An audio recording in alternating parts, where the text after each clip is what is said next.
কলকাতার বুকে ঘটে গেল এক মর্মান্তিক দুর্ঘটনা। আচমকাই ভেঙে পড়ল আস্ত একটা নির্মীয়মান গুদামের ছাদ। ধ্বংসস্তূপের নিচে চাপা পড়ে গেলেন 50 থেকে 60 জন শ্রমিক। ঘটনাস্থল থেকে ভেসে আসছে আটকে থাকা মানুষের আর্তনাদ।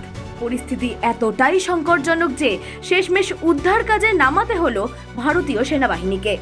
স্থানীয় সূত্রে জানা যাচ্ছে, বুধবার দুপুরে তারাতলার ওই গুদামটিতে যখন ঢালাইয়ের কাজ চলছিল, ঠিক তখনই হুড়মুড়িয়ে ভেঙে পড়ে ছাদটি। সেই সময় সেখানে কাজ করছিলেন প্রায় 50 থেকে 60 জন শ্রমিক।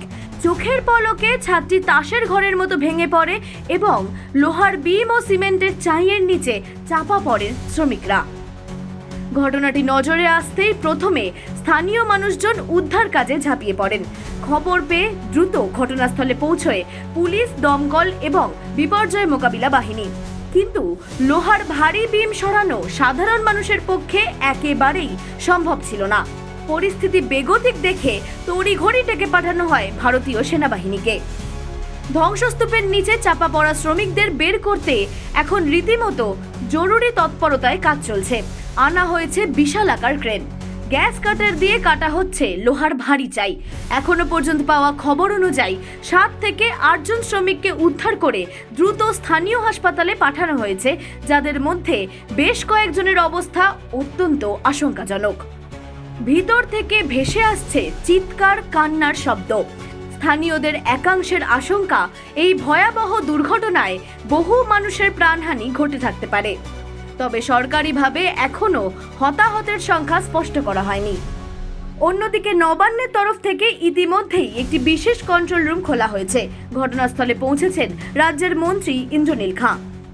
তিনি জানিয়েছেন, এই মুহূর্তে আটকে থাকা মানুষদের উদ্ধার করাই আমাদের একমাত্র অগ্রাধিকার। এছাড়াও পরিস্থিতি খতিয়ে দেখতে সেখানে উপস্থিত হয়েছেন মন্ত্রী অগ্নিমিত্রা পাল, কলকাতার পুর কমিশনার স্মিতা পান্ডে এবং বিজেপি নেতা রাকেশ সিংহ। কিন্তু প্রশ্ন উঠছে, এত বড় একটা নির্মাণ কাজ চলা সত্ত্বেও শ্রমিকদের নিরাপত্তার সঠিক ব্যবস্থা কি আদৌ ছিল? কেন এভাবে হুড়মুড়িয়ে ভেঙে পড়ল ছাদটি? অনেকের অনুমান, গত মঙ্গলবারের ভারী বর্ষণের কারণে নির্মীয়মান অংশটি হয়তো দুর্বল হয়ে পড়েছিল, আর তাতেই এই বিপর্যয়। তবে এর পেছনে আদৌ কোনো গাফিলতি রয়েছে কিনা তা তদন্তের পরই পরিষ্কার হবে। অঙ্কিতা পালের রিপোর্ট, হেডলাইন্স, কলকাতা। আপনারা যারা প্রি ডায়াবেটিক রয়েছেন তাদের একটা প্রশ্ন থাকে যে আমি কি কি খাবার খেতে পারবো। নমস্কার, আমি দিয়া ভট্টাচার্য। আমি আজকে বলবো যে কি কি খাবার আপনারা খেতে পারবেন অ্যাজ প্রি ডায়াবেটিক্স।